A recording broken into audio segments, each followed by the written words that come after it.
Morning students. तो चलिए बच्चों, आज से आपका क्लास शुरू हो रहा है, क्लास 11 12 केमिस्ट्री, जिसमें हम पढ़ेंगे चैप्टर नंबर 5 जो है हमारा डिस्ट्रीब्यूशन। तो बच्चों, इससे पहले हम क्लास 12 के चैप्टर नंबर 4 तक पढ़ के कंप्लीट कर लिए। तो चैप्टर नंबर 4 में हमने जाना था जो है रासायनिक बलगति के बारे में। उसमें हमको यह बताया गया कि मान लीजिए कोई अपक्रिया है तो उस अपक्रिया की गति क्या है, यानी कोई अपक्रिया है तो उसकी गति तीव्र है या मंद है। तो इन सब के बारे में जाना। फिर हमने यह भी देखा कि कौन सी अपक्रिया है जो बहुत तीव्र गति से होती है और कौन सी अपक्रिया बहुत मंद गति से होती है। हम इन सब चीज़ों के बारे में जानेंगे, लेकिन अब इस चैप्टर में हम यह जानेंगे कि कोई अपक्रिया अगर है तो वह किस प्रकार से होती है। तो यहाँ देखिए बच्चों, यहाँ आपको लिखा है, इस चैप्टर का नाम ही है पृष्ठ रसायन। तो इस अपक्रिया के बारे में इसके चैप्टर का जो नाम है इसी में छिपा हुआ है। तो देखिए, पृष्ठ का मतलब क्या होता है। मान लीजिए यदि आपके पास कोई वस्तु है, मान लीजिए हमने एक वस्तु माना, तो यहाँ यह जो ऊपर वाला सतह होता है इसी को हम क्या कहते हैं, इसी सतह को हम पृष्ठ कहते हैं। क्या कहा जाता है बच्चों, पृष्ठ, या इसी को सतह कहते हैं। इसे इंग्लिश में क्या कहा जाता है, सरफेस कहा जाता है। और इसके अंदर का जो पार्ट होता है इसे हम क्या कहते हैं, स्थूल कहते हैं, और जिसे इंग्लिश में क्या कहा जाता है, बल। तो बच्चों, कुछ अपक्रियाएं ऐसी होती है जो केवल उस वस्तु के सतह पे होती है, बल्कि उसके अंदर नहीं जाते हैं। तो कौन सी उस अपक्रिया को क्या कहेंगे हम जो इसके सतह पे होगी, और कौन सी अपक्रिया ऐसी होती हैं जो इस वस्तु के स्थूल में होती है। तो हम इनके बारे में जानेंगे। तो बच्चों, यहाँ से हमारा एक दो शब्द यहाँ पे यूज होगा। एक आपका होगा अधिशोषण,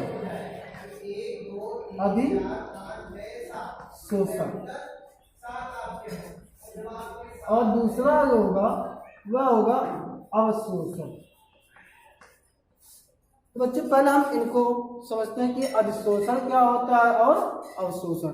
तो अवशोषण की घटना उसमें घटेगी जब कोई अपक्रिया किसी वस्तु के पृष्ठ पे होगी, यानी इस पृष्ठ पे होगी, तो वहाँ आपका क्या होगा, अवशोषण होगा, अधिशोषण होगा।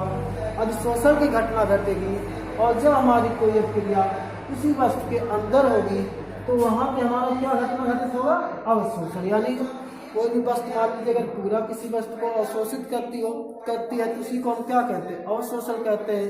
अगर वह वस्तु देखिए यहाँ पे, अगर मान लीजिए इसके सतह पे केवल आती है, वह उसको पूरी तरीके से अवशोषण नहीं कर पाती है, इसे हम क्या कहते हैं, अधिशोषण कहते हैं। तो चलिए हम सीखते हैं कि अधिशोषण हम किसे कहेंगे और अवशोषण क्या होता है। तो पहले हम इसके बारे में जानते हैं। तो चलिए बच्चे, अब हम देखते हैं कि अधिशोषण क्या होता है। यानी अधिशोषण की मान लीजिए आपसे कोई परिभाषा पूछ ले, भाई बताइए कि व्हाट इज एडजॉर्प्शन, यानी आपका एडजॉर्प्शन क्या होता है, तो आप क्या बताएंगे। तो देखिए, कहा गया है सूक्ष्म अवस्था में किसी ठोस या द्रव की सतह पर किसी पदार्थ के अणु, परमाणु अथवा आणविक स्पीशीज का जुड़ना अवशोषण कहलाता है। क्या कहा जा रहा है बच्चों, मान लीजिए यदि आपके पास कोई भी ठोस पदार्थ है या द्रव पदार्थ, चाहे वह पदार्थ आपका किस अवस्था में है, ठोस अवस्था में हो या द्रव अवस्था में हो, तो उस पदार्थ की सतह पर, इस पदार्थ की सतह पर किसी अणु या परमाणु का जुड़ना ही आपका क्या कहलाता है, अधिशोषण कहलाता है। क्या कहलाता है बच्चों, अधिशोषण कहलाता है।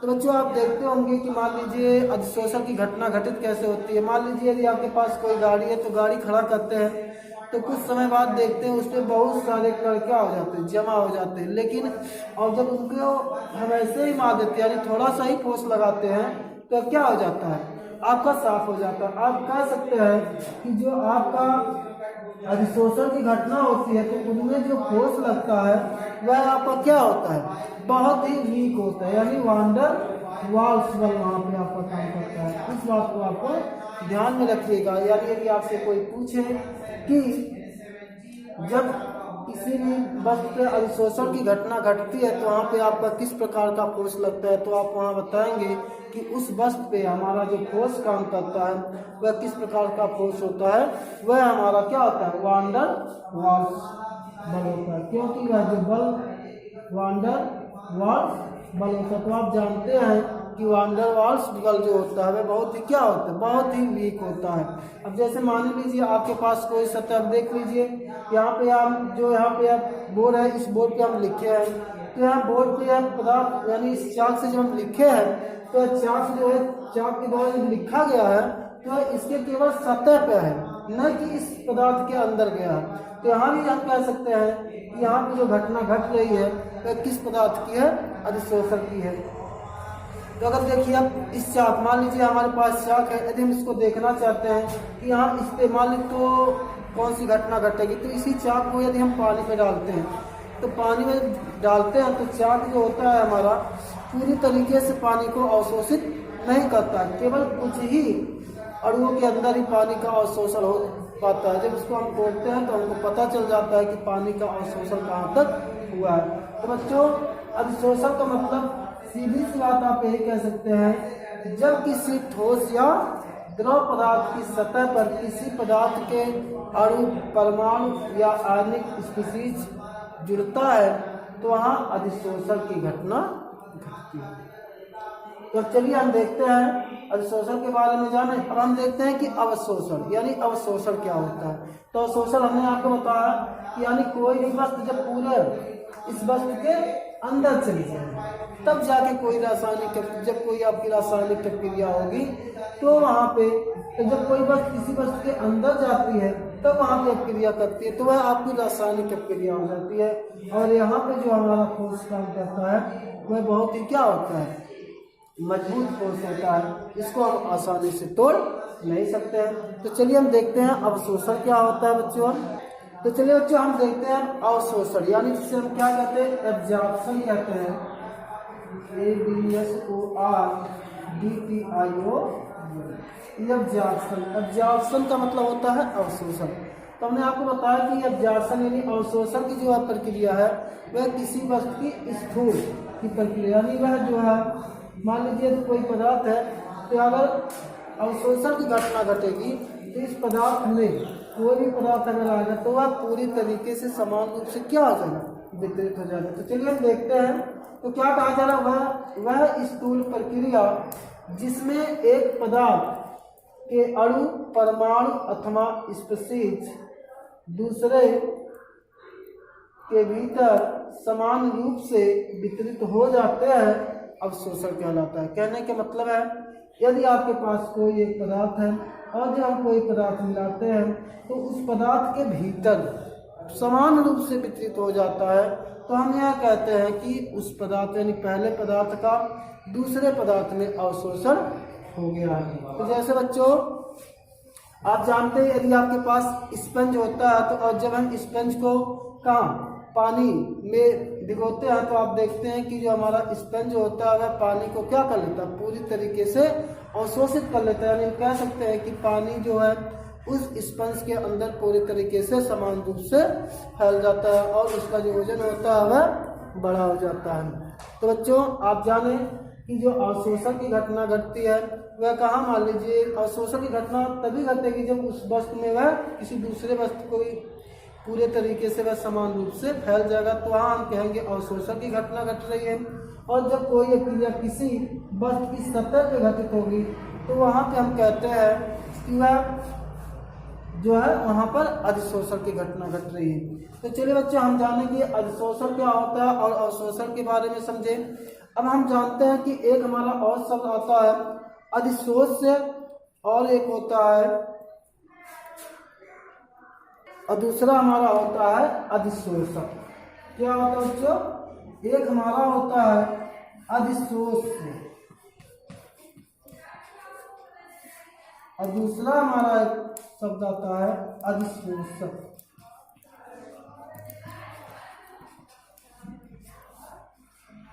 तो बच्चों हम इसको समझते हैं कि अधिशोष क्या होता है और अधिशोषक क्या होता है। मान लीजिए आपकी कोई वस्तु है किसी वस्तु का यह सतह है। तो मान लीजिए अगर कोई वस्तु यहाँ पर मान लीजिए ठोस पदार्थ है और इस पर हम कोई गैस लाते हैं, मिलाते हैं इसमें, तो क्या होता है, यह जो गैस होता है अगर इस सतह पे आता है, यानी इस गैस के अणुओं का उसकी सतह पे आना है, यह क्या कहलाता है, अधिशोष। यानी जो पदार्थ आपका आके उस दूसरे पदार्थ पे मिलता है उसे हम क्या कहते हैं, अधिशोष। जो अपने अंदर ग्रहण करता है उसे हम क्या कहते हैं, अधिशोषक कहते हैं। तो मान लीजिए अब हमारा यह आपका ठोस पदार्थ कुछ भी हो, तो यहाँ द्रव, यहाँ आपका गैस है, तो यहाँ हमारा जो गैस पदार्थ होता है यह क्या होता है, अधिशोष से होता है, और जो ठोस होता है वह क्या होता है, अधिशोषक होता है। तो चलिए बच्चों हम देखते हैं कि अधिशोषण और अवशोषण में क्या अंतर है। यदि आपसे पूछा जाए कि अधिशोषण और अवशोषण में क्या अंतर होता है, यह बहुत ही इंपॉर्टेंट है और अक्सर एग्जाम में पूछा जाता है, तो हम इसके बारे में आपको बताते हैं कि इन दोनों में अंतर क्या होता है। तो चलिए देखिए, नंबर 1 पॉइंट कहा जा रहा है, यह एक पृष्ठीय परिघटना है जो केवल अधिशोषक की सतह पर होती है। तो आप जानते हैं कि जो अधिशोषण की घटना होती है, यदि मान लीजिए कोई हमारे पास वस्तु है तो यह कहाँ होती है, केवल इसकी सतह पर होती है, इसलिए हम इसे क्या कहते हैं, सतही परिघटना कह सकते हैं, कहते हैं। तो या कहेंगे कि यह सतह पर होती है इसलिए हम सतही कहते हैं। और जो हमारा यहाँ पे अवशोषण की घटना होती है वह स्थूल के संपूर्ण पदार्थ में एक समान होता है। आप जानते हैं कि यदि आपका अवशोषण होगा किसी पदार्थ का किसी पदार्थ में, तो वह पूरी तरीके से समान रूप में क्या हो जाएगा, इस दूसरे पदार्थ में समान रूप से वह वितरित हो जाएगा। तब हम कहेंगे कि उस पदार्थ का क्या हुआ, अवशोषण हुआ है। तो आपका यह पहला पॉइंट रहा कि आपका जो अधिशोषण होता है वह पृष्ठीय परिघटना है जो केवल अधिशोषक की सतह पर होता है, जबकि अवशोषण में क्या होता है, यह एक स्थूल परिघटना है जो संपूर्ण पदार्थ में समान रूप से वितरित रहता है। अब चलिए हम देखते हैं दूसरी पॉइंट। तो देखिए बच्चों, दूसरा पॉइंट कहा जा रहा है कि अधिशोषण में अधिशोष की सांद्रता सतह पर अधिक तथा स्थूल में भिन्न होती है। इसका कहने का मतलब क्या है, मान लीजिए हमारे पास यह कोई है पदार्थ, तो अगर इसमें कोई अधिशोष से आ रहा है तो अधिशोष जब जानते हैं कि आपकी जो अधिशोषण की घटना घटती है वह उसके सतह पे ही घटती है, तो यानी अधिशोषण के अणु केवल कहाँ आएंगे, इसके सतह पे ही इकट्ठा हो जाएंगे, वह इसके अंदर नहीं जाएंगे, या तो जाएंगे तो बहुत कम जाएंगे, या तो जा ही नहीं सकते हैं क्योंकि यहाँ पे वह जमा होंगे। तो आप कह सकते हैं कि अधिशोषण में अधिशोष की जो सांद्रता होगी वह इसके सतह पर अधिक होगी। लेकिन अवशोषण में क्या होता है बच्चों, अवशोषण में जो अधिशोष की सांद्रता होगी वह सभी जगह पे क्या होगा, एक समान होगा। तो आप कह सकते हैं बच्चों कि अधिशोषण में अधिशोष की सांद्रता सतह पे क्या अधिक तथा स्थूल से भिन्न होती है, यानी स्थूल में कम होगा और सतह पे क्या होगा, ज्यादा होगा। लेकिन अवशोषण में क्या होता है, अवशोषण में अधिशोष की सांद्रता सभी जगह पर एक समान होती है। ये भी बात आपका क्लियर है। तो चलिए हम देखते हैं तीसरा पॉइंट। तो बच्चों तीसरा पॉइंट कहा जा रहा है कि अधिशोष की दर प्रारंभ में तीव्र होती है, यानी जब पहले हम लिख देते हैं बोर्ड पे तब आपको समझ। चलिए बच्चों हम देखते हैं तीसरा पॉइंट। तो कहा जा रहा है कि अधिशोष की दर प्रारंभ में तीव्र फिर धीरे धीरे घटती है। यानी कहने का मतलब यह है बच्चों कि जब कोई मान लीजिए आपके पास यह ठोस पदार्थ है और जब इस गैस में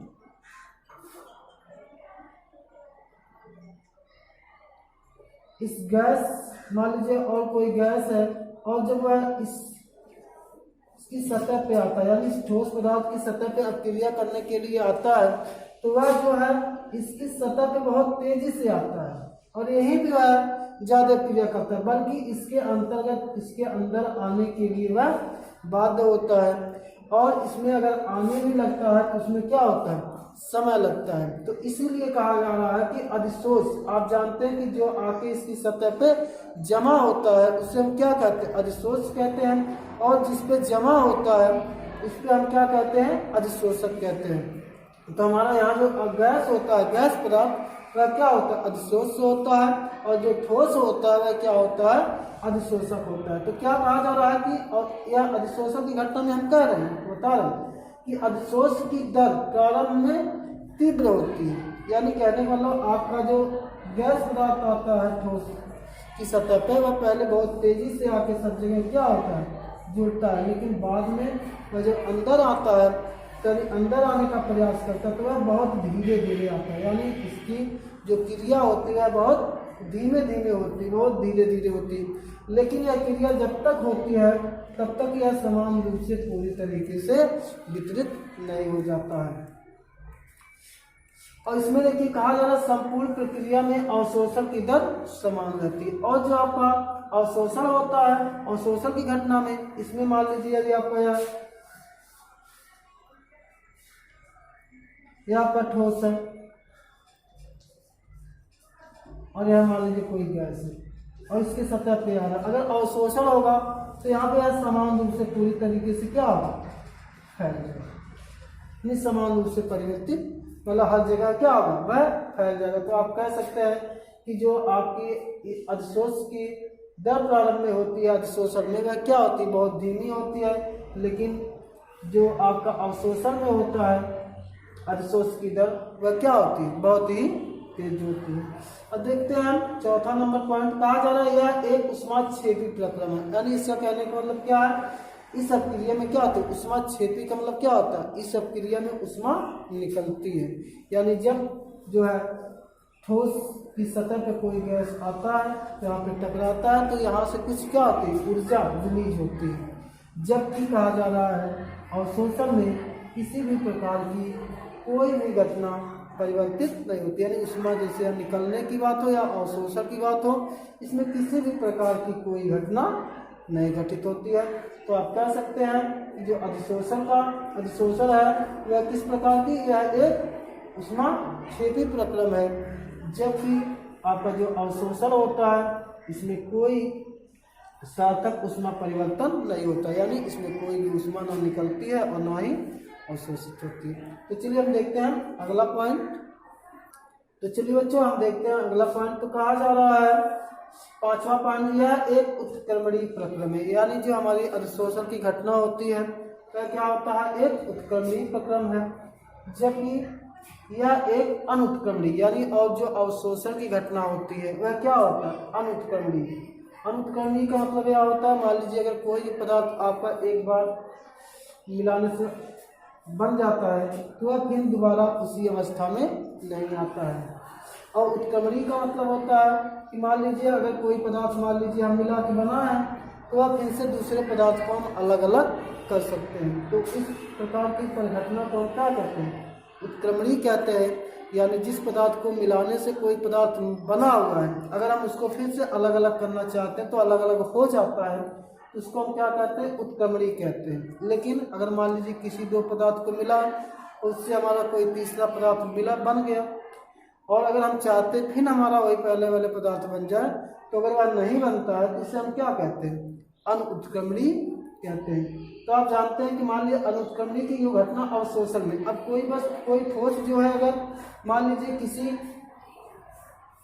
ये कोई ठोस पदार्थ है और मान लीजिए कोई गैस और हमारा कोई ठोस है, अब इसमें आएगा समान रूप से अगर वितरित हो जाएगा, और अगर आप फिर कहिए कि इसको निकल जाए तो क्या आसानी से निकल जाएगा, नहीं निकलेगा ना। तो इसलिए अवशोषण की जो घटना होती है वह क्या होती है, अनुत्क्रमणीय होती है। बल्कि इसमें देखते हैं तो इसमें केवल इसके सतह पे ही तो इकट्ठा हुए होते हैं,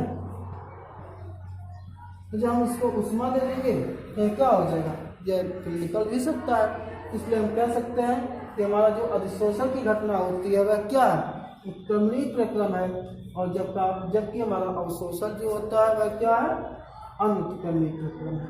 अब देखते हैं 6 नंबर। 6 नंबर को कहा जा रहा है बच्चों, यह ताप व दाब पर निर्भर करता है। यानी कहने का मतलब क्या है, यह अगर ताप या दाब बढ़ाएंगे तो इस पर निर्भर करता है। यानी कहने का मतलब यह है, अगर ताप को हम बढ़ा दें तो आपकी जो है अवशोषण की मात्रा है वह मेरी कम हो सकता है, लेकिन अगर दाब बढ़ाएं यानी दाब डाल दे ज़्यादा तो मेरी अवशोषण इसका क्या हो जाए, ज़्यादा हो जाए, यानी अधिशोष जो है अवशोषक के अंदर ज़्यादा प्रवेश करे। तो हम कह सकते हैं कि दाब बढ़ाने पर अधिशोष की घटना जो होती है बढ़ती है, और अगर ताप हम बढ़ाते हैं तो वह क्या होती है, प्रक्रिया कम होती है। लेकिन जो हमारा अवशोषण होता है इस पर कहा जा रहा है कि इस पर दाब व ताप का कोई भी प्रभाव नहीं है। यानी आप या तो दाब बढ़ाइए या तो आप ताप को घटाइए या आप दाब बढ़ाइए, इस पर कोई भी किसी भी प्रकार का कोई इफेक्ट नहीं पड़ता। तो इस प्रकार से आप जाने कि अधिशोषण और अवशोषण में क्या अंतर है। तो बच्चों आज का क्लास यहीं पे समाप्त होता है और इसके नेक्स्ट वीडियो में हम जानेंगे इसके आगे को।